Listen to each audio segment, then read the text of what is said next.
U.S. President Joe Biden says his country will do whatever is needed and vows stiffer bank regulation to tame concerns stemming from a string of bank failures. Our Han Seong-woo tells us more.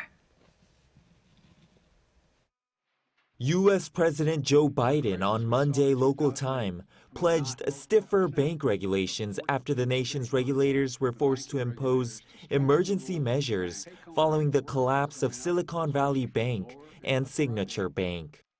Biden said Americans can be confident that the banking system is safe and that their deposits will be there when they need them. That includes small businesses across the country that bank there and need to make payroll, pay their bills, and stay open for business. No losses will be, and this is an important point, no losses will be borne by the taxpayers. He added that the managers of these banks will be fired and that investors would lose money, saying they knowingly took a risk. Noting that the Dodd-Frank law passed after the 2008 financial crisis to prevent excessive risk-taking had been partially rolled back under former President Donald Trump, Biden also vowed to ask Congress and banking regulators to strengthen bank rules. But that's not an easy task, considering the Republicans took control of the House of Representatives in January.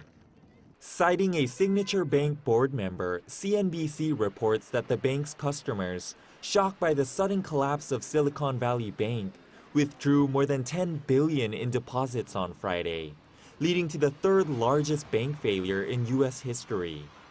Meanwhile, shares in banks in Europe and Asia sank on Monday before the U.S. market opened, while U.S. stock index futures were down even with some investors betting on the Federal Reserve pausing its interest rate hikes. S&P 500 futures were down 0.7%, seemingly taking little comfort from Biden's remarks. Due to the Silicon Valley Bank crisis, several analysts project the Federal Reserve will likely leave interest rates untouched at next week's Federal Open Market Committee meeting, The Guardian reports. As recently as last week, before the collapse, a rate hike of 0.5 percentage points had been expected after Fed Chair Jerome Powell warned that more hikes would be needed to tame inflation.